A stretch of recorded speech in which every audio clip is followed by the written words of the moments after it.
Hi guys, நம்ம சேனலில் பார்க்க போகிறது சிம்பிளான புரோட்டா சால்னா. வானலில் எண்ணெய் ஊற்றி பட்டை கிராம்பு ஏலக்காய் எல்லாத்தையும் போட்டு தாளிச்சிட்டு வெங்காயத்தை நீளமாக வெட்டி வச்ச வெங்காயத்தை நல்லா வதக்கணும், பொன்னிறமாக வதக்கணும்.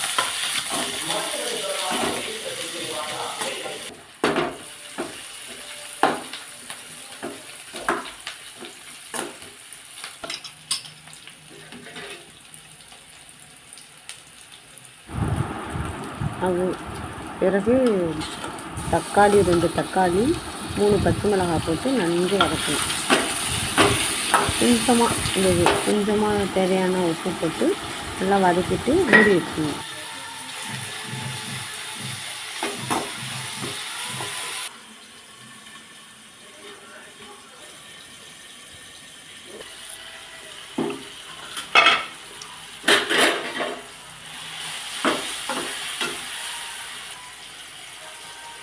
தக்காளிலாம் மசித்து வந்தோம்னா ஒரு ஸ்பூன் இஞ்சி பூண்டு பேஸ்ட்டு போட்டு நல்லா வதக்கணும். கொத்தமல்லி, புதினா, கருவேப்பிலை எல்லாம் போட்டு கொஞ்சம் நல்லா ஃப்ரை பண்ணி வதக்கணும்.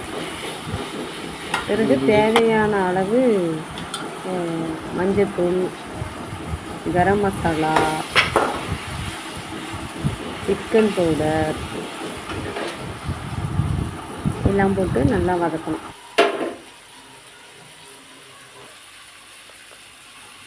இந்த டிஷ்ஷுக்கு தேவையான உப்பு ஏற்கனவே கொஞ்சமாக ஆட் பண்ணியிருக்கோம், இன்னும் கொஞ்சம் ஆட் பண்ணிவிட்டு தேவையான அளவு தண்ணி ஊற்றி மூடி போட்டு கொதிக்க வைக்க வேண்டியது.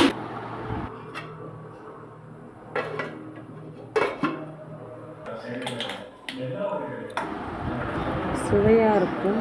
நீங்களும் ட்ரை பண்ணுங்கள். கொஞ்சமாக தேங்காய், ஒரு அரை மூடி தேங்காய், கொஞ்சம் பொட்டுக்கடலை, ஒரு 5 முந்திரி பருப்பு, கொஞ்சோண்டு பெருஞ்சீரகம் போட்டு நல்லா நைஸ் பேஸ்ட்டாக அரைச்சி அந்த சால்னாவில் கலந்து விட்டு ஒரு 5 நிமிஷம் கொதி வந்தால் போதும். சுவையான ரோட்டுக்கடை சால்னா ரெடி. ரொம்ப சிம்பிளான டிஷ்ஷு. நம்ம சேனலில் லைக் பண்ணி